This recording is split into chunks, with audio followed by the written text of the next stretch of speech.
பரலோக ராஜ்யத்தினுடைய ரகசியங்களை அறியும்படி ஆண்டவர் கிருபை பாராட்டி இருக்கிறார். அதற்காக தேவனுக்கு நன்றி செலுத்துகிறேன். இந்த உலகத்தில் நாம் வாழ்கிற காலத்தை நித்தியத்தோடு ஒப்பிட்டு பார்க்கும்போது ஏதோ சில வினாடிகள் போல்தான் இருக்கிறது. நமக்கு முன்னால் ஒரு பெரிய நித்தியம் கடந்து போய்விட்டது. ஏதோ கோடி கோடி வருஷத்துக்கு முன்னால் ஆண்டவர் வானத்தையும் பூமியும் சிருஷ்டித்தார். எத்தனையோ கோடி வருடங்களுக்கு முன்பாக தேவ தூதர்களை சிருஷ்டித்தார். ஆதாம் ஏவாளை சிருஷ்டித்தார். ஆபிரகாம் ஈசாக்கு யாக்கோபை சிருஷ்டித்தார். புதிய ஏற்பாட்டிலே நம்மை ஆண்டவர் சிருஷ்டித்து இந்த உலகத்தில் வாழும்படி ஒரு நல்ல வாழ்க்கையை தந்திருக்கிறார். இந்த உலக வாழ்க்கை முடித்த பிறகு இன்னொரு பெரிய நித்தியத்துக்குள் கடந்து போக போகிறோம். இந்த பூமிக்குரிய வாழ்க்கை உண்மையான வாழ்க்கை அல்ல. இனி வருகிற நித்தியத்துக்கு, இனி வரப்போகிற பரலோக ராஜ்யத்துக்கு நம்மை ஆயத்தப்படுத்துகிற ஒரு வாழ்க்கை. சரி, பரலோக ராஜ்யத்தின் ரகசியங்களுக்கு செல்வதற்கு முன்பாக ஒரு சிறு கதையை சொல்லிவிட்டு நான் செல்ல விரும்புகிறேன். இங்கிலாந்திலிருந்து ஒரு வெள்ளைக்கார பிஷப் சென்னை ஏர்போர்ட்டுக்கு வந்து இறங்கினார். அவரை வரவேற்க வருகிறேன் என்று சொன்ன ஒரு ஐயர் மாரையும் ஒரு பிஷப் மாரையும் காணல. அங்கே ஒருவன் ஒரு ஆட்டோ டிரைவர் நின்று இருந்தான். ஐயா ஃபாதர் சோத்ரோம். உன்னை எட்டி பார்த்தார். ஓடி போனான்.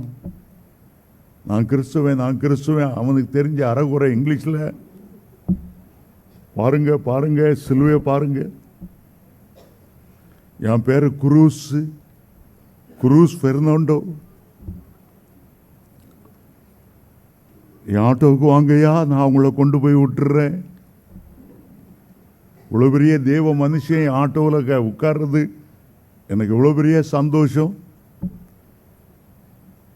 பாவம் அந்த பிஷப்புக்கு தெரியாது மெட்ராஸில் உள்ள ஆட்டோ டிரைவரை பற்றி. ஏதோ கிறிஸ்துவன்றானே, ஏதோ சிலுவை போட்டுறேன்றானே. ஆகவே சரியப்பான்னு சொல்லி அவனை ஆட்டோவில் ஏற்றிட்டாரு. இவன் ஆட்டோ டிரைவர் நல்லா ஜோம் பண்ணிட்டு ஆட்டோ டொர்னு எடுத்தானே பார்க்கணும். அங்கே ஓடுறான் இங்கே ஓடுறான். இவருக்கு ஒரே த்ரில் ஆயிட்டு. அந்த ரோலர் கோஸ்டில் அங்கேயும் இங்கேயும் அலைகிற மாதிரி பள்ளத்துக்குள்ளே இறக்குறான், மேட்டில் ஏற்றுறான், இப்படி ஓட்டுறான். இவனுக்கு பயமாயிட்டு இயேசுவே இயேசுவே இயேசுவேன்னு சொல்ல ஆரம்பிச்சார் பிஷப்பு. இவனுக்கு இன்னும் சந்தோஷம். ஆகவே இன்னும் ஸ்பீட் எடுத்தான். டொருன்னு எத்தனையோ காரு, இந்த பக்கம் லாரி, அது இது அங்கங்க வளைஞ்சு போறான். இயேசுவே இயேசுவே இயேசுவே இயேசுவேன்னு ஒரு கத்துறார். பிஷப்பையா பயப்படாத, செத்தா பரலோகம். எனக்குல மரணமே பயமே கிடையாது. ஏன் தெரியுமா? ஏலிம் சர்ச்சுக்கு போறேன் நான்.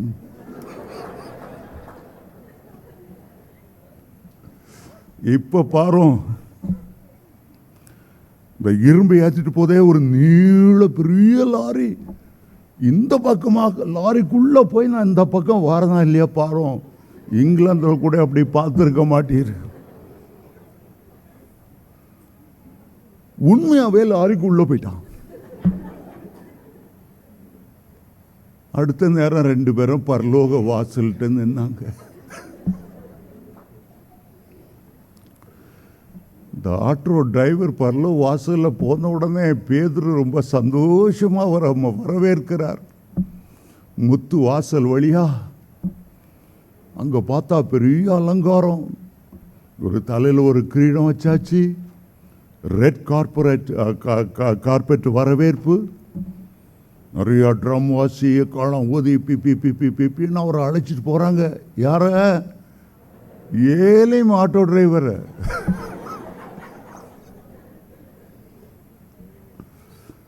பிஷப்பை யாரும் கூப்பிடுவார் இல்லை, தேடுவார் இல்லை.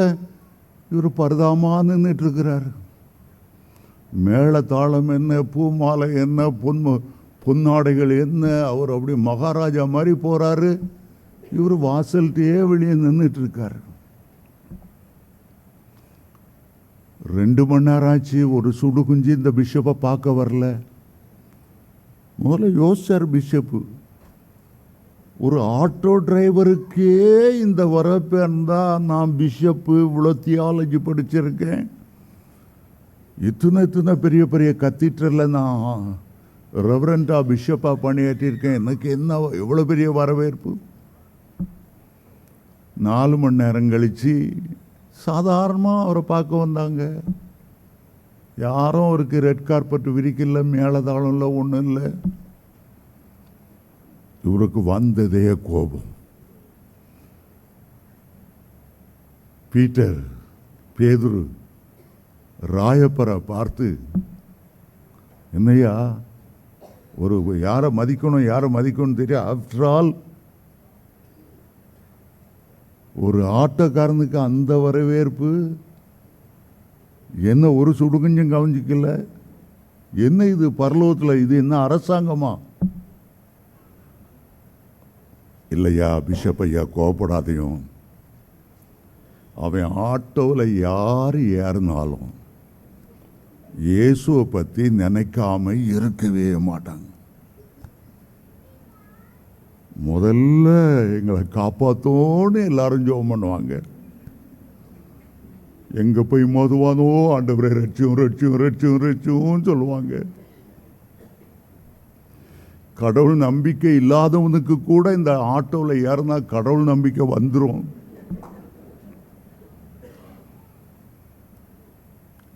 அவன் அவ்வளோ வேற கடவுளை தேட வச்சதுனால தான் அவனுக்கு பரலோகத்தில் அவ்வளோ மதிப்பு.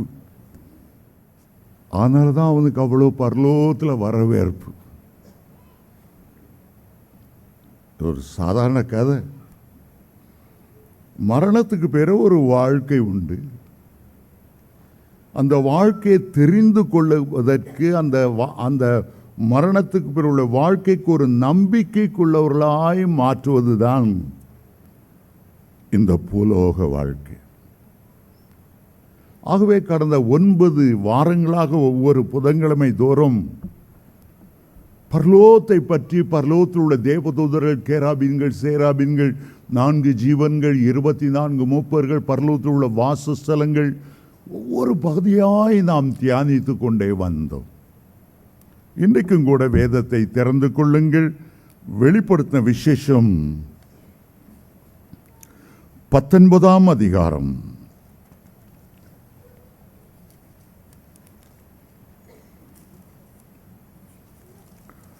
பன்னிரெண்டாம் 13ஆம் வசனங்களை நாம் வாசிக்க போகிறோம். பின்பு பரலோகம் திறந்திருக்க கண்டேன். இதோ ஒரு வெள்ளை குதிரை காணப்பட்டது. அதன் மேல் ஏறி இருந்தவர் உண்மையும் சத்தியமும் உள்ளவர் எனப்பட்டவர்.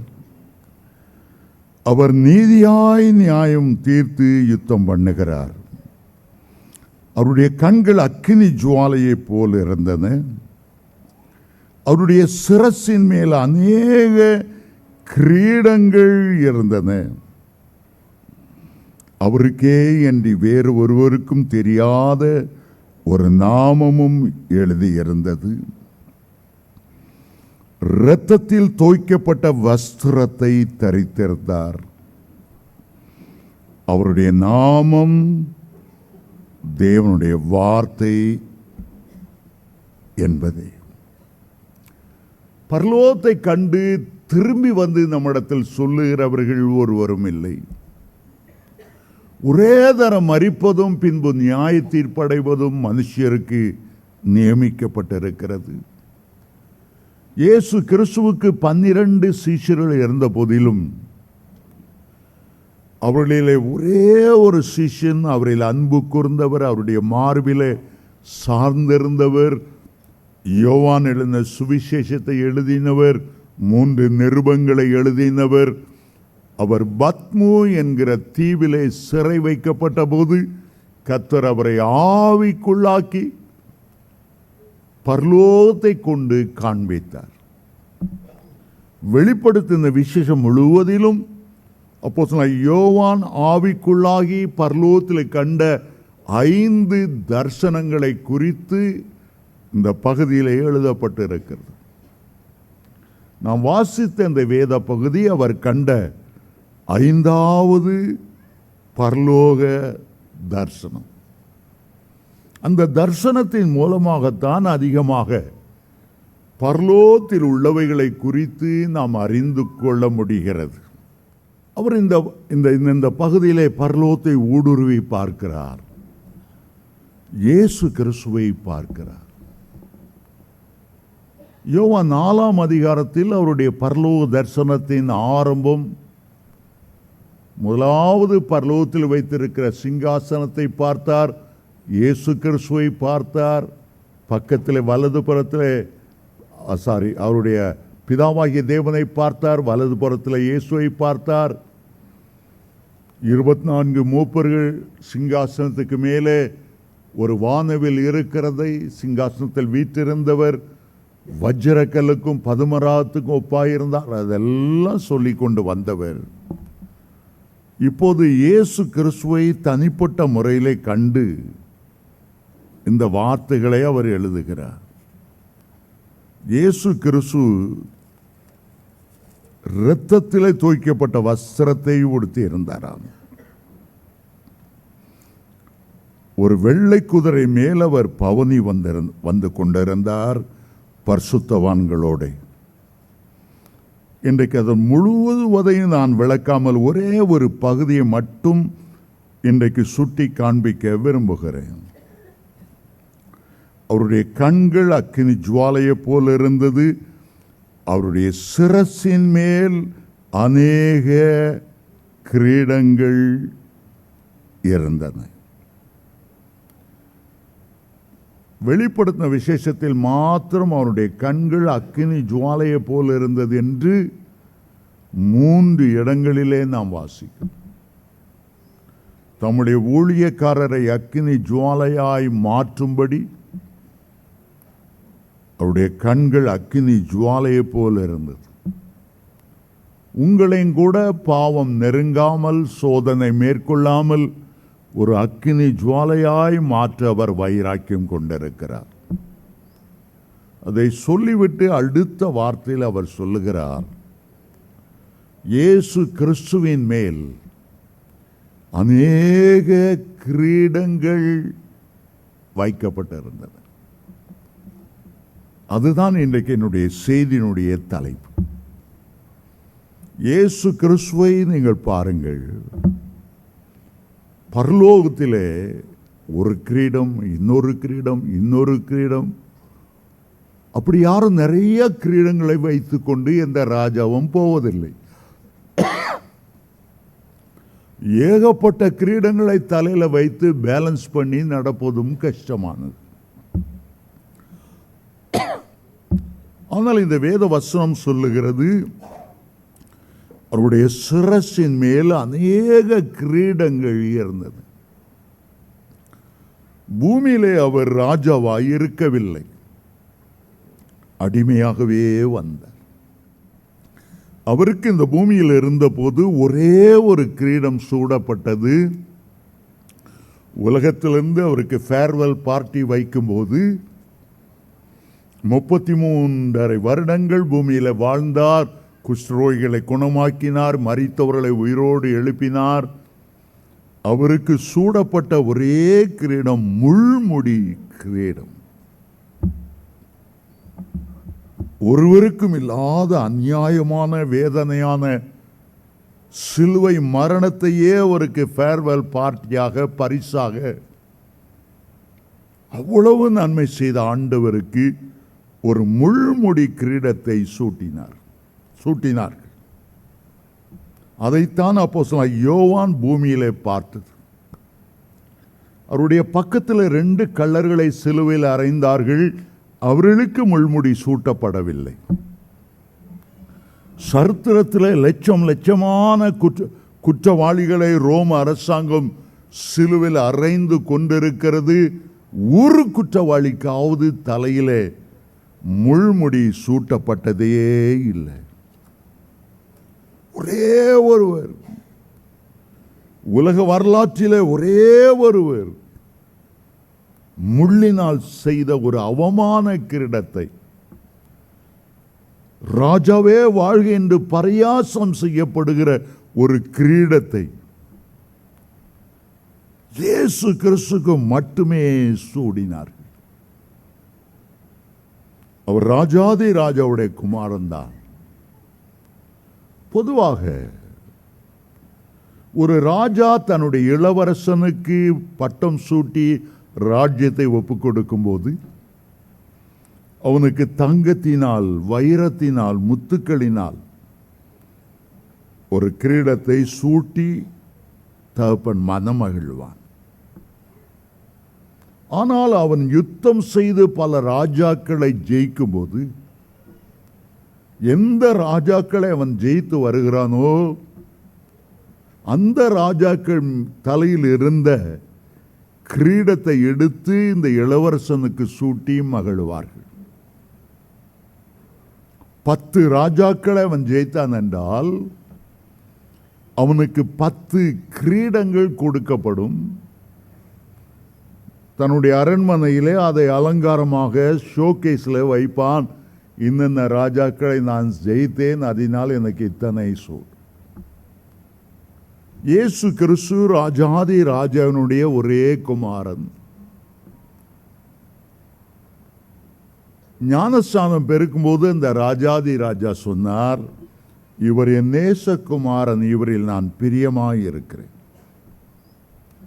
இயேசு இந்த பூமியில் இருந்த போது முக்கியமாக 3 ஜெயத்தை பெற்றார். உலகத்தின் மேல் ஒரு ஜெயம், மாம்சத்தின் மேல் ஒரு ஜெயம், பிசாசின் மேல் ஒரு ஜெயம். வேறு வார்த்தையில் சொல்ல போனால் கண்களின் இச்சை ஜெயம், மாம்சத்தின் இச்சையில ஒரு ஜெயம், ஜீவனத்தின் பெருமையிலே ஒரு ஜெயம். ஆகவே அவர் பல ஜெயத்தை இந்த பூமியில் இருக்கும் போதே அவர் பெற்றுக்கொண்டார். பிதாவான தேவன் சூட்டின கிரீடம் ஜெயத்தினால் வருகிற கிரீடம் என்றும் இயேசுவுக்கு கிடைத்தது என்று சொல்லலாம். நாம் எல்லாரும் கிரீடம் என்று சொல்லும்போது தலையிலே சூட்டப்படுகிற பொன்னினால் செய்து முத்துக்களால் அலங்கரிக்கப்பட்ட அல்லது வைரம் வைடூரியத்தினால் சிறப்பாக செய்யப்பட்ட கிரீடத்தை தான் நான் நினைக்கிறோம்.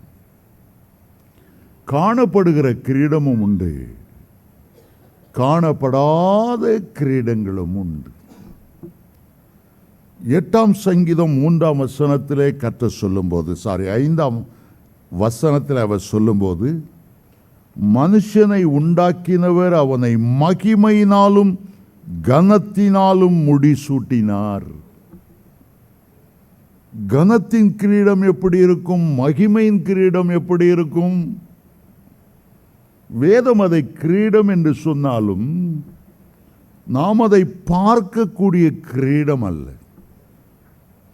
இது நம்முடைய கண்களுக்கு புலப்படாத ஒரு கிரீடம். நீங்கள் ரட்சிக்கப்படும் போது பரலோக குடும்பத்திலே ராஜாதி ராஜானுடைய பிள்ளையாய் பிறந்திருக்கிறனால ரட்சிப்பின் கிரீடம் உங்களால் பார்க்க முடியாவிட்டாலும் ஒரு கிரீடம் போல இருக்கிறது. பரிசுத்தாவின் அபிஷேகத்தை பெறும்போது இந்த அபிஷேகம் உங்களால் காண முடியாமல் இருந்தாலும் தேவதூதருடைய பார்வையிலே, பாதாள பிசாசுகளின் பார்வையிலே உங்களுக்கு கிரீடம் சூட்டியிருப்பதாகவே அவர்கள் உணர்கிறார்கள். 103ஆம் சங்கீதத்திலே இன்னும் 2 கிரீடங்களை குறித்து அங்கே பேசுகிறார். சங்கீதம் 103:4 சொல்லுகிறார், உன்னை கிருபையினாலும் இரக்கங்களினாலும் முடிசூட்டி, முதலாவது மகிமையினாலும் கனத்தினாலும், இரண்டாவது கிருபையினாலும் இரக்கங்களினாலும். ஏசாயா 62:3 சொல்லுகிறது, நீ கர்த்தருடைய கையிலே அலங்காரமான கிரீடமாகும், தேவனுடைய கரத்திலே ராஜ முடியாகவும் இருப்பாய். இன்னும் அங்கே 2 கிரீடங்களை பற்றி சொல்லி இருக்கிறது. ஆனால் இயற்கையாய் மனிதனுடைய நிலைமை என்ன? ஆதாமிலிருந்து அவனுடைய நிலைமை வேதனையான ஒரு நிலைமைதான். ஆதாமுக்குள்ளே பாவம் வந்தது, மனு குலத்தை அது ஆண்டு கொண்டது. ஆதாமிலிருந்து சாபம் வந்தது, நம்முடைய சிரசின் மேல் தலைமுறையாய் சாபம் என்கிற கிரீடம் வந்தது. முற்பிதாக்களிடத்திலிருந்து வியாதி என்கிற கிரீடம் வந்து சேர்ந்தது. நம்மேல அநீதி, அருவருப்பு, விபச்சாரம், வேசி, பல கிரீடங்கள் உங்களை அறியாமலேயே வேதனையானவைகள் உங்களுக்கு வந்தது. பிறப்பிலே நாம் ஆதாமின் சந்ததியாய் இருந்தாலும் கிறிஸ்துவை ஏற்றுக்கொண்ட போது கிறிஸ்துவின் சந்ததியாய் மாறுகிறோம், கிறிஸ்துவின் சுதந்திரராய் மாறுகிறோம். இயேசு இந்த பூமிக்கு வரும்போது ஒரு முக்கியமான காரியத்தை செய்தார். ஒரு எக்ஸ்சேஞ்ச் ப்ரோக்ராம் போல. நண்பர் வருகிறார், சாம் உன் மொபைலை காட்டு. அவர் ஒரு மொபைல் வச்சிருக்கார், பழைய காலத்து டப்பா மாதிரி ஒன்றுக்கும் உதவாத மொபைல். நான் அவரை பார்த்து சொல்கிறேன், பழைய ஃப்ரெண்டு தானே? ஆமாம். நம்ம 2 பேரும் எல்கேஜியில் ஒன்றா படிச்சிருந்தோம். ஆமாம். அந்த காலத்தில் இந்த கம்மர்கட்டு மிட்டாயெல்லாம் நீ கொடுப்பா இல்லையா? ஆமாம். சரிப்பா, பாவம், என் மொபைலை நீ வச்சுக்க, உன் யூஸ்லெஸ் மொபைலை என்ன கொடு.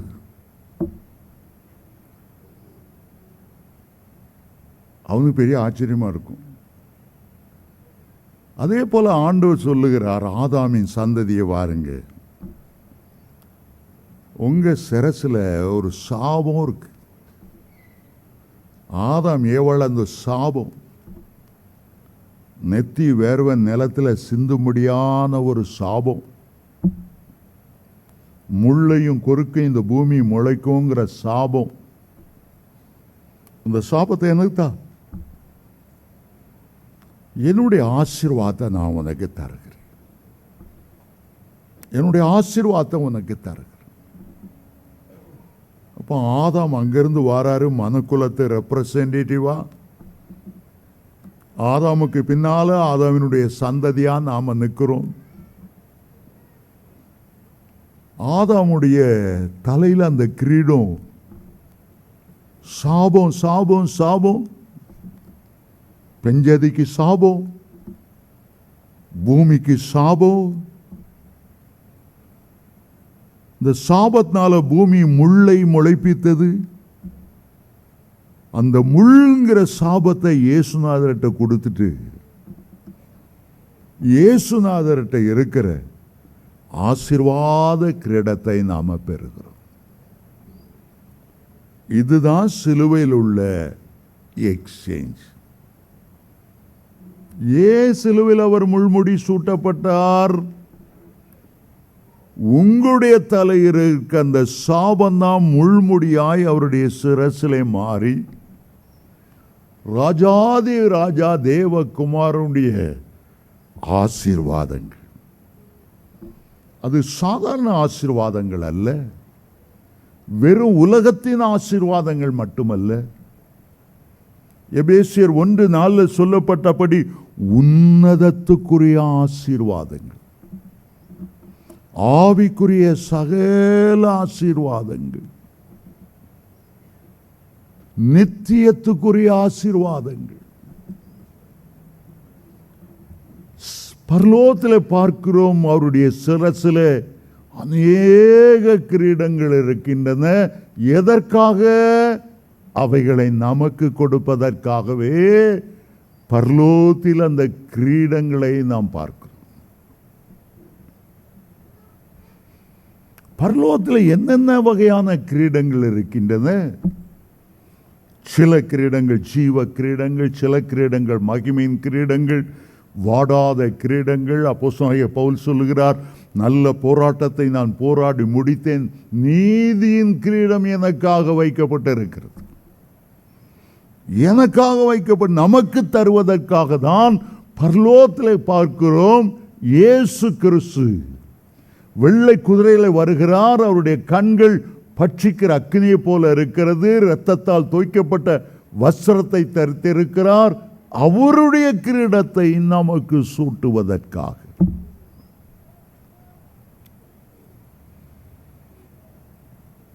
ஏன் அவருக்கு மட்டும் அந்த முள்முடி? கள்ளர்களுக்கு இல்லாத, வரலாற்றில் யாருக்கும் இல்லாதபடி ஏன் அவருக்கு அந்த முள்முடி? நம்மை அவர் நன்மையினாலும் கிருபையினாலும் இரக்கங்களினாலும் கனத்தினாலும் மகிமையினாலும் முடிசூட்ட வேண்டும் என்று நம்மை ராஜாக்களாக ராஜகுமாரர்களாக வைக்க வேண்டும் என்று விரும்பினார். வெளிப்படுத்தல் 1:6 சொல்லுகிறது, நம்மிடத்தில் அவர் அன்பு கூர்ந்து தம்முடைய இரத்தத்தால் நம்மை கழுவி நம்முடைய தேவனுக்கு முன்பாக நம்மை ராஜாக்களும் ஆசாரியர்களுமாய் மாற்றினார். நம்முடைய பெயர்களை பரலோகத்தில் எழுதினது மட்டுமல்ல, மகனே நீ ஆள பிறந்தவன், நீ ராஜ குடும்பத்தில் பிறந்தவன், நீ மற்றவர்களை ஆள வேண்டுமே தவிர பாவமோ பிசாசோ உன்னை ஆளக்கூடாது. இந்த கிரீடம் உனக்கு ஞாபகார்த்தமாய் இருக்கட்டும். மனுக்குலம் தன்மேல் இருந்த சாபமாகிய முள்ளை இயேசுடைய தலையிலே சூடினார்கள். இயேசு அதை பெற்றுக்கொண்டு தன்னுடைய ஆசீர்வாத கிரீடத்தை நம்மேலே சூட்டும்படி சித்தமானார்.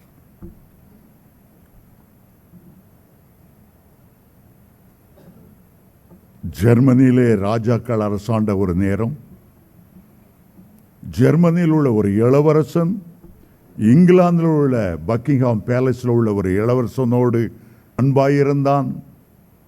ஆகவே ஜெர்மனியிலிருந்து இங்கிலாந்துக்கு அழைத்தான்.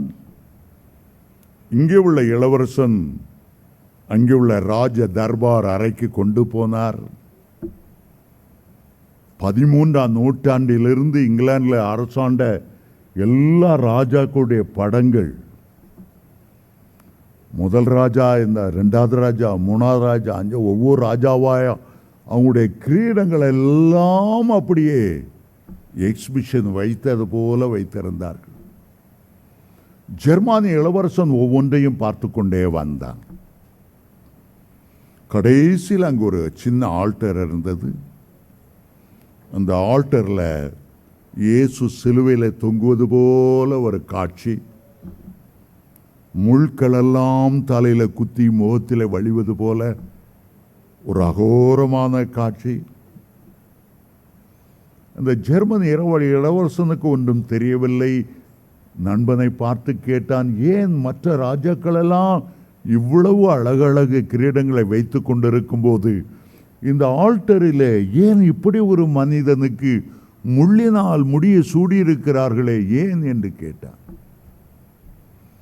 இங்கிலாந்து இளவரசன் சொன்னான், எங்களுடைய நாடு இவ்வளவு சீரும் சிறப்புமாய் உலகத்தை ஆளுவதற்கு இந்த முள்முடி சூட்டப்பட்ட கிறிஸ்துவே காரணம். சாஷ்டாங்கமாய் அவருக்கு முன்பாக விழுந்தார். எங்களுடைய ராஜாக்கள், எங்களுடைய மேன்மைக்கெல்லாம் அவர்தான் காரணம். விக்டோரியா மகாராணியை பார்த்து ஒரு ஆப்பிரிக்கன் பெரிய ஆப்பிரிக்காவில் ஒரு பெரிய தலைவன் கேட்டான், ஏன் உங்களுடைய இங்கிலாந்து தேசம் இப்படி உலகமெங்கும் பரவி சீரும் சிறப்புமாயிருக்கிற காரணம் என்ன? அந்த அம்மா பைபிளை உயர்த்தி காண்பித்து சொன்னார்கள், இந்த வேத புத்தகம்தான் காரணம். அதுபோல நாங்கள் ராஜாக்களும் ஆசாரியர்களுமாய் மாற்றி, வெளிப்படுத்தல் 5ஆம் அதிகாரம் 9-10 வசனம் சொல்லுகிறது, எங்களை ராஜாக்களும் ஆசாரியர்களுமாய் மாற்றினீர், நாங்கள் இந்த பூமியிலே அரசாளுவோம். இந்த பூமிக்குரிய வாழ்க்கை முடிந்த 1000 வருஷம் வரும்போது கர்த்தர் எங்களுக்கு கொடுத்திருக்கிற அபிஷேகத்தினாலே நாங்கள் இந்த உலகத்தை அரசாளுவோம். இன்றைக்கும் இயேசு கிறிஸ்துவின் நாமத்திலே சொல்லுகிறேன், உங்க மேல என்ன சாபங்கள் இருந்தாலும் சரி, சில சாபம் தலைமுறையா வரும்.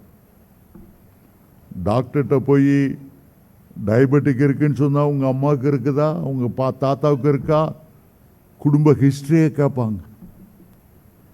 சில சாபமான வியாதிகள் தலைமுறையாய் வரும். தகப்பன் அநியாயமாய் சம்பாதிச்ச சொத்து பிள்ளைக்கு வரும்போது அவன் சம்பாதிச்சனால அதன் மூலமா உள்ள சாபம் பிள்ளைகளுக்கு வந்துடும். தாயுடைய நகைக்காக பிள்ளைகள் சண்டை போடுவாங்க, போட்டி போடுவாங்க. தாய் விபச்சாரம் செய்து பொன்னையும் வெள்ளையும் சம்பாதிச்சு வச்சிருந்தா பிள்ளை அதை பங்கு போட்டு கூறு போட்டு அது எடுக்கும் போது கூடவே சாபமும் வந்துடும். பல வகை சாபங்கள் எல்லாம் முள் போல இருக்கிறது. ஆனால் ஆண்டவர்கிட்ட வரும்போது, என் முற்பிதாக்கள் என்ன பாவம் செய்தாங்க, சாபம் உண்டாச்சு, என்ன அதெல்லாம் தெரியாதப்பா, எனக்கு அப்பாவும் நேர் தான், அம்மாவும் நேர் தான். உம்மிடத்துல நான் வாரேன், 1000 தலைமுறைக்கு நீர் இறக்கம் செய்கிறவர். பழைய அப்பா எனக்கு அந்த பரம்பரையில் உள்ள சாபமே வேண்டாம், உம்முடைய குடும்பத்தில் உள்ள ஆசீர்வாதத்தை எனக்கு தாரும். ஆசீர்வாத கிரீடத்தை நம்முடைய சிரசிலே வைத்து நம்மை ஆசீர்வதிக்கிறார். முதலாவது சாபத்தின் கிரீடமும் ஆசீர்வாதத்தின் கிரீடமும். இரண்டாவதாக அநீதியின் கிரீடமும் நீதியின் கிரீடமும். மனுஷனுடைய சிரசில் உள்ளதெல்லாம் அநீதி, அநியாயம், உண்மை இல்லை, உத்தமம் இல்லை, மனம் போல வாழ்கிறவன். ஏசாயா சொல்லுகிறார், எங்களுடைய நீதி எல்லாம் அழிக்கான கந்தை போல இருக்கிறது. ரோமருக்கு எழுதும்போது 3ஆம் அதிகாரத்தை சொல்லு, நீதிமான் ஒருவனும் இல்லை, ஒருவனாயிலும் இல்லை. மனுஷனுடைய நினைவுகள், தோற்றங்கள் எல்லாம் நித்தமும் பொல்லாதது, அநியாயம், அநீதி. எப்படியும் கொள்ளடிச்சாலும் சரி, எப்படி எவன் எக்கேடுகட்டு போனா எனக்கு பணம் வேணும், இன்னும் பணம் வேணும். அரசியல்வாதிகள் பாருங்க, பேயாய் அலைகிறார். லஞ்சம் எதுக்கு? ஏப்பா இவ்வளவு கொள்ளடிச்சு வச்சிருக்கிறார்? 20 தலைமுறைக்கு இருந்தாலும் இன்னும் கொள்ளடிக்கணும். எஸ்டேட்டா, கிராமமா, ஏக்கமா, அநியாய கந்து வட்டி சொல்லி கட்ட பஞ்சாயத்து செய்யறேன்னு சொல்லி அநீதி, அநியாயம். நீதிமன்றத்தை பார்த்தேன், அங்கே அநீதி இருந்தது என்று சாலமோன் ராஜா சொல்றார். குற்றவாளின்னு எல்லாருக்கும் தெரிஞ்சும் அவனை விடுதலை ஆக்கிடுவாங்க. லஞ்சம் தான் பேசக்கூடிய ஒரு நிலைமை. எங்கேயும் நீதி கிடைப்பதில்லை. மனசாட்சிப்படி தீர்ப்பு அளிக்கிற நீதிபதிகள் ரொம்ப குறைவாய் போய்விட்டார், இல்லாமலே போய்விட்டார்கள் என்று சொல்லக்கூடும். அப்போஸ்தலனாகிய பவுலும் தன்னுடைய வாழ்க்கையின் ஆரம்ப காலத்தில் ஒரு பயங்கரவாதியாய்த்தான் வாழ்ந்தார். கிறிஸ்துவ மார்க்கம் என்றால் அவருக்கு வெறுப்பு. அப்போஸ்தலர் 1:9 அதிகாரம் 1-2 பார்த்தா, கிறிஸ்துவ மார்க்கத்தில் உள்ள சேர்ந்தவங்களை எல்லாம் கொண்டு போய் தமஸ்குங்கிற சிரியா தேசத்திலிருந்து எருசலேமை கொண்டு வந்து அவளை சிறையில் போட்டு கொலை பண்றதுக்கு காத்திருந்தார். அப்போஸ்தலர் 8 அதிகாரத்தில் ஸ்தேவான் கல்லெறிந்து கொல்லப்படுவதற்கு ஒரு சாட்சியாக சாட்சியாக பவுல் விளங்கினார். அவ்வளவு அநீதி உள்ள ஒரு மனுஷனைத்தான் தமஸ்கு வீதியிலே ஆண்டவர் சந்தித்தார். பேரொளி வீசினது, மூங்குப்புற விழுந்தார். வெளிச்சத்தை பார்த்து, ஆண்டவரே நீர் யார்? ஆண்டவர் தன்னை பற்றி தான் யார் என்று சொல்ல கோடிக்கணக்கான வார்த்தைகள் இருந்தாலும் ஆண்டவர் அவனை பார்த்து முக்கியமாய் ஒரே ஒரு வார்த்தை சொன்னார், நீ துன்பப்படுத்துகிற இயேசுநாதான். நான் சிருஷ்டிகர்த்தர் என்று சொல்லவில்லை, சர்வ வல்லமையுள்ள தேவன் என்று சொல்லவில்லை, நான் மகிமையின் ராஜா என்று சொல்லவில்லை. கர்த்தரை அறிமுகம் செய்ய வேண்டும் என்றால் கோடிக்கணக்கான முறையிலே தன்னைத்தானே அவர் அறிமுகம் செய்ய வேண்டும். ஆனால் அவர் சொன்னது என்ன? நீ துன்பப்படுத்துகிற இயேசு நான் தான். அந்த வார்த்தை அவரை உடைத்தது. சிலுவைக்கு நேராய் ஒப்பு கொடுத்தார். அவர் மேலிருந்த அநீதி, அநியாயம், கொலை பாதகங்கள், அவருக்கு எத்தனையோ தடவை தூக்கில் போடக்கூடிய அவ்வளவு குற்றங்கள் செய்தவர்.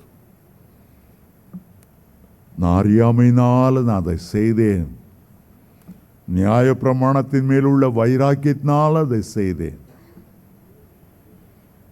நான் அறியாமல் செய்தேன் என்று அவர் சொன்னதினாலே அவர் இரக்கம் பெற்றாராம். ஏன் இயேசு சிலுவையில் அப்படி சொன்னார்? பிதாவே அவர்களுக்கு மன்னி, தாங்கள் செய்கிறது இன்னதென்று அறியாமல் செய்கிறாங்க.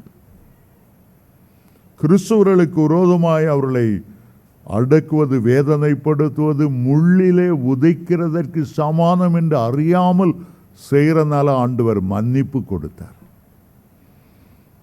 ஆகவே அவர் சொன்னார், நீதியின் கிரீடம் எனக்காக வைக்கப்பட்டிருக்கிறது. அவருடைய அநீதியெல்லாம் எடுத்தார். இன்றைக்கும் கூட சிலுவை அண்டை வரும்போது உன்னுடைய பழைய வாழ்க்கையின் கொடூரம் எதுவாய் இருந்தாலும், உன்னுடைய பாவங்கள் மலையளவு பெரியதாய் இருந்தாலும், ரத்தாம்பரம் போல சேப்பா இருந்தாலும், அதை பஞ்சை போல மாற்றுகிறவர், உன்னுடைய பாவங்களை எடுத்து கடலின் ஆழத்திலே போட்டு விட்டவர்.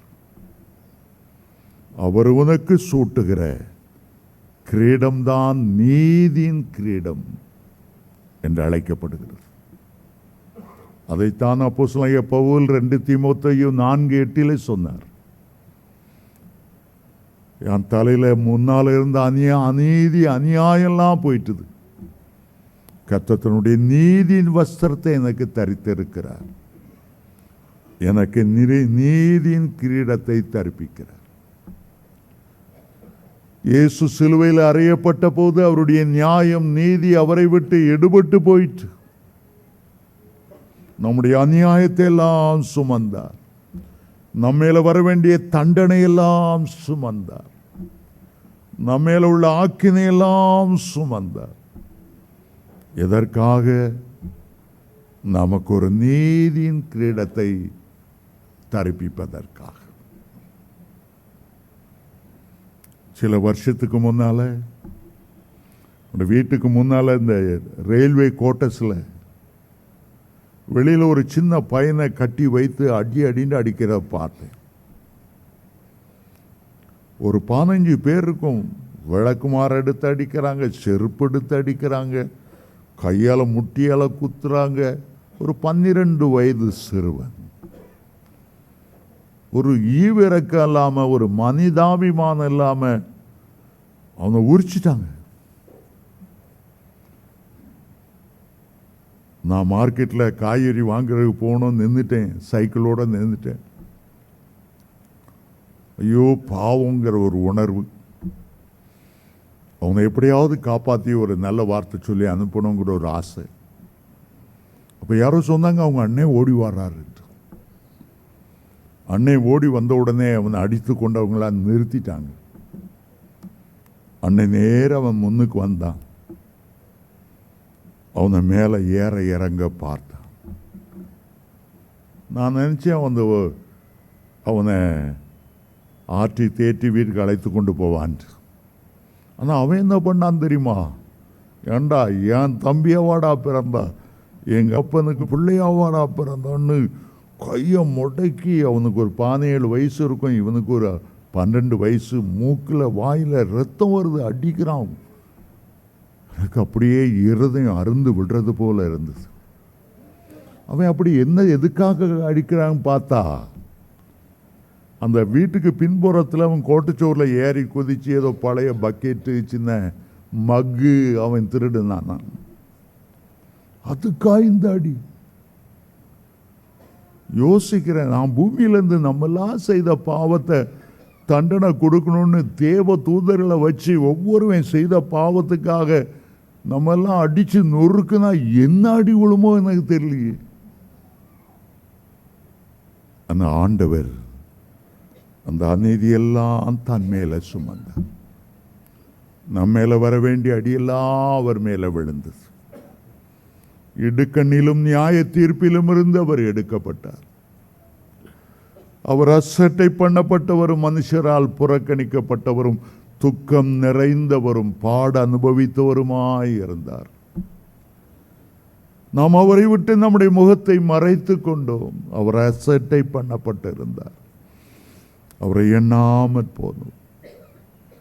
ஏசாயா 53:5 சொல்லுகிறது, நம்முடைய மீறுதல்கள் நிமித்தம் அவர் காயப்பட்டு, நம்முடைய அக்கிரமங்களின் நிமித்தம் அவர் நொறுக்கப்பட்டார். நமக்கு சமாதானத்தை உண்டு பண்ணும் ஆக்கினை அவர் மேல் வந்தது.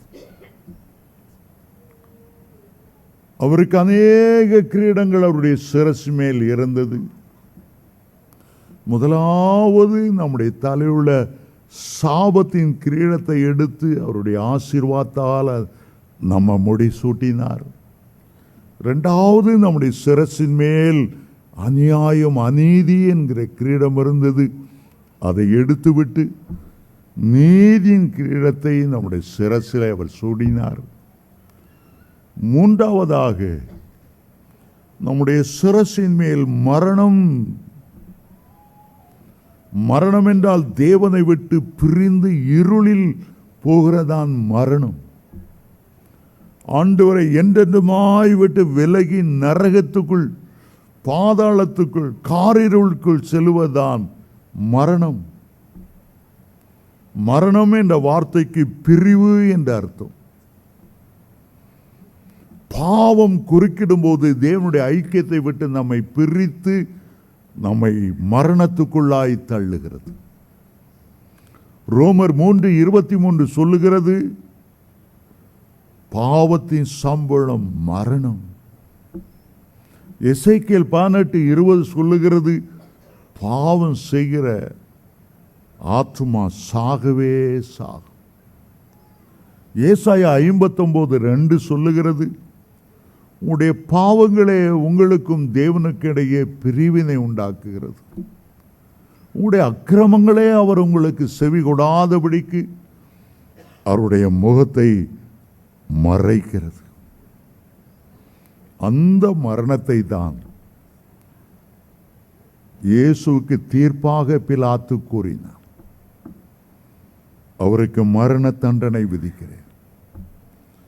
சிலுவையில் அறையப்பட்டு அணு அணுவாய் சாகும்படி, சித்திரவதையிலே சாகும்படி, உலகத்திலே உள்ள கொடிய மரணங்களில் ஒன்றான சிலுவை மரணத்தை அவருக்கு நியமித்தார்கள். இயேசு நம்முடைய சார்பிலே அந்த மரணத்தை ஏற்றுக்கொண்டு நமக்கு ஒரு பெரிய ஈவை கொடுத்தார். நித்திய ஜீவன், அழியாத பேரின்ப வாழ்வு, நித்தியமாய் மகிழ்ச்சியோடு பரலோகத்திலே வாழ்கிற ஒரு வாழ்க்கையை அவர் நமக்கு கொடுத்தார். அவர் நமக்கு கொடுத்த ஒரு பெரிய கிரீடம், அதுதான் ஜீவ கிரீடம் என்று அழைக்கப்படுகிறது. ஜீவன் உண்டாயிருக்கவும் அது பரிபூர்ணப்பட வந்தேன். ஆம், அருமையான தேவனுடைய பிள்ளைகளே, யாக்கோபு 1:12 சொல்லுகிறது, அவரிடத்தில் அன்பு கூறுகிறவர்களுக்கு வாக்குத்தத்தம் பண்ணப்பட்ட ஜீவ கிரீடத்தை நான் உனக்கு தருவேன். அதுதான் ஜீவ கிரீடம். வெளிப்படுத்தல் 2:10 சொல்லுகிறது, நீ மரண பரியந்தம் உண்மையுள்ளவராயிரு, அப்பொழுது நான் உனக்கு ஜீவ கிரீடத்தை தருவேன். மரண கிரீடம் நம்மை விட்டு எடுபட்டு போய்விடுகிறது. ஏனென்றால் சிலுவையில் நாம் ஒவ்வொருவருக்காக அவர் மரணத்தை ருசி பார்த்தார். சிலுவையிலே மரணத்தின் அதிபதியான பிசாசை நேருக்கு நேர் சந்தித்தார். ஜீவ காலமெல்லாம் மரண பயத்தினால் வாடுகிறவர்களை, அடிமைத்தனத்துக்குள்ளவர்களை விடுதலையாக்கும்படி. சிலருக்கு வர்ற பயத்தில் மரண பயம் ரொம்ப கொடிய பயம். அடுத்த நேரம் என்ன ஆகுமோ, சாகும்போது ஆயிரக்கணக்கான பேய்கள் வந்து, பிசாசுகள் வந்து என்னை பாதாளத்துக்குள்ள அந்த தீக்குள்ள என்னை இழுத்துட்டு போகுமோ, ஐயோ எங்கே போறேனோ தெரியலையே. பயங்கரமான மரண பயம். சென்னை சிறைச்சாலைக்குள்ளே பல 1000 முறை போயிருப்பேன். தூக்குக்காக காத்து கொண்டிருக்கிற கைதிகளை பார்க்கும்போது நிமிஷத்துக்கு நிமிஷம் சாவாங்க. ஐயோ தூக்கு கயிறு கழுத்தில் இருக போதே, ஐயோ நாக்கு நாய் நாக்கை போல தொங்குமே, ஐயோ கண்ணு பிதுங்கி வெளியே வருமே, ஐயோ தூக்கு கயிறு கப்பால என்ன இருக்கிறது. சில கைதிகள் சொல்லியிருக்காங்க, பிரதர் தூக்கு தண்டனை பெரிய தண்டனை இல்லை, ஆனா தூக்குக்காக காத்து கொண்டு இருக்கிற தண்டனை தான் பெரிய தண்டனை. மரண பயம் அவ்வளவு கூடியது. ஆனால் இயேசு கிறிஸ்து உனக்கு நித்திய ஆயுளை தருகிறேன், பயப்படாதே. வெளிப்படுத்தல் 1:18 சொல்லுகிறார், மரித்தேன் ஆனாலும் சதா காலங்களில் உயிரோடு இருக்கிறேன், பயப்படாதே. மரணத்துக்கும் பாதாளத்துக்கும் உரிய திறவுகோல்களை நான் உடையவராய் இருக்கிறேன். ஆகவே அந்த பயத்திலும் நம்மை விடுதலையாக்கி பரலோக நம்பிக்கை தந்து, நான் மரண இருளின் பள்ளத்தாக்கில் நடந்தாலும் பொல்லாப்புக்கு பயப்படேன், தேவரீர் என்னோடு கூட இருக்கிறீர், உமது கோலும் தடியும் என்னை தேற்றும். 4வதாக இன்னொரு கிரீடத்தை நாம் பார்க்கிறோம். 1 பேதுரு 5:4 வாசிக்கும் போது ஒரு மகிமையின் கிரீடத்தை குறித்து அங்கே சொல்லி இருக்கிறது. மகிமையின் கிரீடம் மட்டுமல்ல, அந்த வார்த்தை சொல்லுகிறது, மகிமையான வாடாத கிரீடத்தை பெறுவீர்கள். ஒரு மனுஷனுடைய சிரசிலே அவமான கிரீடம் இருக்கிறது. பிசாசு மனுஷனை அவமானப்படுத்துகிறான். பிசாசு நிந்தைகளை கொண்டு வருகிறான், பரியாசங்களை கொண்டு வருகிறான், அவனுடைய உள்ளத்தை வேதனைப்படுத்துகிறான். இயேசு கிறிஸ்து சிலுவையில் தொங்கும் போது அவருடைய சரீர பாடுகளை பார்க்கிலும் அவருடைய உள்ளத்தின் பாடுகள், அவருடைய ஆத்துமாவின் பாடுகள், அவருடைய ஆத்துமாவிலே ஆவியிலே வந்த கலக்கங்கள், அவருடைய முகத்திலே காரி காரி துப்பின எச்சில்கள் கூட அவர் முகத்தை மறைக்கவில்லை. அவரை நிர்வாண கோலத்திலே சிலுவையில் அறைந்தார்கள். வஸ்திரங்களை எல்லாம் பங்கு போட்டு எடுத்து கொண்டார்கள், அவமானப்படுத்தினார். தலையில ஓங்கி ஓங்கி கொட்டி, உன்னுடைய தலையில கொட்டினது யார்? தீர்க்கதரிசன வரத்தில் கண்டு சொல்லு. பரியாசம் பண்ணினார். அவருடைய கையில ஒரு கோலை கொடுத்து முழங்கால் படியிட்டு, யூதருக்கு ராஜாவா? பரியாசம் பண்ணினார். மற்றவர்களை தான் ரட்சித்தான், இவனை ரட்சிக்க திராணி இல்லை. அவ்வளவற்றையும் பொறுமையோடு சகித்தார். நம்மேல வர வேண்டிய அவமானங்கள், நம்மேல வர வேண்டிய அவமானங்கள், எத்தனை முறை நாம் அவமானப்படாதபடி ஆண்டவர் நம்மை பாதுகாத்து கொண்டார். எத்தனை முறை நம்முடைய பெயர்கள் ரிப்பேர் ஆகாதபடி அவருடைய கிருபை நம்மை மூடி காத்தது. நம்மை பற்றி அந்தரங்க அருவருப்புகள் வெளியே தெரியாதபடி இயேசு எவ்வளவு கிருபையாய் தம்முடைய இரத்தத்தால் நம்மை மூடினார். நமக்கு வர வேண்டிய அவமானத்தை அவர் தாமே சுமந்தார். அவருடைய சிரசில் உள்ள மகிமையின் கிரீடத்தை எடுத்தார். நான் உன்னில் அக்கிரமத்தை காண்பதில்லை, யாக்கோபிலே நான் குற்றத்தையும் இஸ்ரவேலிலே நான் அக்கிரமத்தையும் காண்பதில்லை. உன்மேல் வர வேண்டியதெல்லாம் நான் சுமந்து விட்டேன். நான் உன்னை ஆக்கினைக்குள்ளாக தீர்ப்பதில்லை. விபச்சாரத்தில் கையும் களவுமாய் பிடிப்பட்ட ஒரு பெண்ணை இழுத்து கொண்டு வந்தார்கள். கல்லறியும்படி எல்லாரும் கையில கல்லை வைத்திருந்தார்கள். ஆனால் இயேசு அவளுக்கு வர வேண்டிய ஆக்கினையும் தன்மையில ஏற்றுக்கொண்டதினால் எல்லாரையும் மனசாட்சியில கடிந்து கொள்ள செய்து அவர்கள் எல்லாம் போன பிறகு, மகளே, நானும் உன்னை ஆக்கினைக்குள்ளாக தீர்ப்பதில்லை, நீ போ, இனி பாவம் செய்யாதே. நான் நினைக்கிறேன் அவள் மனம் திரும்பி தூய வாழ்க்கை வாழ்ந்திருப்பாரானால் அவளுக்கும் மகிமையின் கிரீடம் பரலோகத்தில் நிச்சயமாய் வைக்கப்பட்டிருக்கும். ஆண்டவர் சொல்லுகிறார், என் நிமித்தமாய் நீ அவமானப்பட்டாயோ, நிமித்தம் உன்னை நிந்தித்து துன்பப்படுத்தி பலவிதமான தீமையான மொழிகளையும் உங்கள் மேல் பொய்யாய் சொல்வார்கள், என்னால் சந்தோஷப்பட்டு களி கூறுங்கள், பரலோகத்தில் உங்களுடைய பலன் மிகுதியாயிருக்கும். அப்படிப்பட்டவர்களுக்கும் கூட ஆண்டவர் மகிமையின் கிரீடத்தை வைத்திருக்கிறார். அவமான கிரீடத்தை அவர் சூடினார். அவமானத்தால் வருகிற ஆக்கினை தன்மையில ஏற்றுக்கொண்டார். ஒரு மகிமையின் கிரீடத்தை நமக்கு சூட்டுகிறார். ஐந்தாவதாக, கடைசியாக 1 கொரிந்தியர் 9:25 வாசிக்கும் போது அழிவுள்ள கிரீடத்தையும் அழிவில்லாத கிரீடத்தையும் குறித்து வாசிக்கிறோம். அவர் சொல்லுகிறார், பந்தயத்துக்கு போராடுகிற யாவரும் எல்லாவற்றிலும் இச்சை அடக்கமுள்ளவர்களாக இருப்பார்கள். அவர்கள் அழிவுள்ள கிரீடத்தை பெறும்படி அப்படி செய்கிறார்கள். ஆனால் நாமோ அழிவில்லாத கிரீடத்தை பெறும்படி அப்படி செய்கிறோம். ஆண்டவர் நம்முடைய சிரசிலை சூடுகிறது அழிவில்லாத நித்தியமாய் இருக்கிற ஒரு கிரீடம்.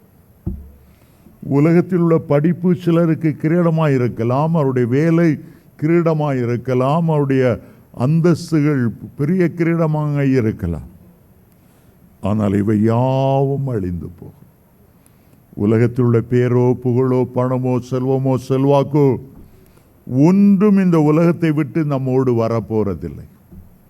பக்தன் பாடுகிறான், கண் காண்பதெல்லாம் அழியும் அழியும், காணாதது அல்லவா நிச்சயம். இந்த அழிந்து போகிற உலகத்திலே நாம் வாழ்கிறோம். ஆனால் பரலோகத்து போகும்போது ஆண்டவருக்காக நாம் என்னென்ன உழைத்தோமோ, ஆத்துமாக்களை ஆதாயம் செய்தோமோ, அழிவில்லாத கிரீடத்தை நம்முடைய சிரசிலே சூடுவார். அது எத்தனை ஆச்சரியமானது. மார்த்தாள் மரியாளை பார்த்தார்.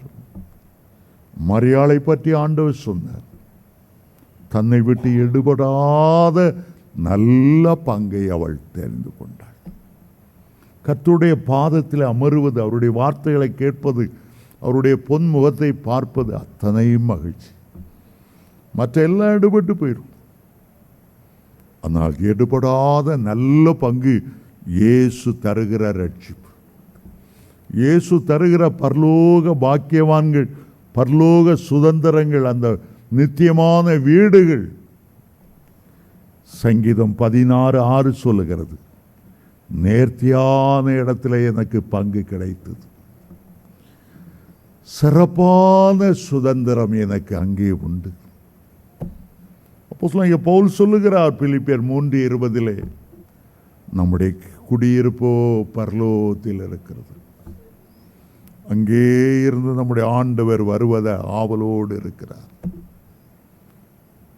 மீண்டும் சொல்லுகிறேன், பரலோகத்தை பார்த்து அப்போஸ்தலனாகிய பவுல் ஆச்சரியப்பட்டு ஒரு வார்த்தை எழுதுகிறார், அவருடைய சிரசின் மேல் அநேக கிரீடங்கள் இருந்தது. காணப்படுகிற கிரீடங்கள், காணப்படாத கிரீடங்கள், கிருபையினாலும் இரக்கங்களினாலும் நம்மை முடிசூட்டுகிற கிரீடங்கள், கனத்தினாலும் மகிமையினாலும் முடிசூட்டுகிற கிரீடங்கள், அவருடைய கரத்திலே அலங்காரமான கிரீடமாக ராஜ முடியாக விளங்கும்படி உள்ள கிரீடங்கள், நம்முடைய சிரசில் உள்ள சாபத்தை அவர் நீக்கி அவருடைய ஆசீர்வாதத்தை நமக்கு தருகிறார். நம் மேல இருக்கிற மரணம் அதை எடுத்து பிடுங்கி போட்டு அவருடைய ஜீவனை நமக்கு தருகிறார். நம் மேல இருக்கிற அவமானத்தை எடுத்து விட்டு தம்முடைய மகிமையின் கிரீடத்தை நமக்கு தருகிறார். அழுகி போற உலக மேன்மைகள் எல்லாம் எடுத்து விட்டு வாடாத நித்தியமான அழிவில்லாத சுதந்திரங்களை நமக்கு தருகிறார். பரலோகத்தில் நாம் ஆண்டவரோடு கூட அமர்ந்திருக்கும் போது கிரீடங்களோடு அமர்ந்திருப்போம். வெற்றியாய் வாழ்ந்தவர்களுக்கு, ஜெயங்கொண்டவர்களுக்கு, ஓட்டத்தை கடைசி வரை வெற்றியோடு ஓடி முடித்தவர்களுக்கு கிரீடத்தை நமக்கு தரித்து அவர் மகிழ்வாராம், அவர் சந்தோஷப்படுவார். எத்தனை அருமையான ஒரு கர்த்தர்! சிலுவையிலே அவர் நமக்காக செய்த பரிமாற்றங்கள் எவ்வளவு மேன்மையானது. நம்ம எல்லாரும் எழுந்து நிற்போம்.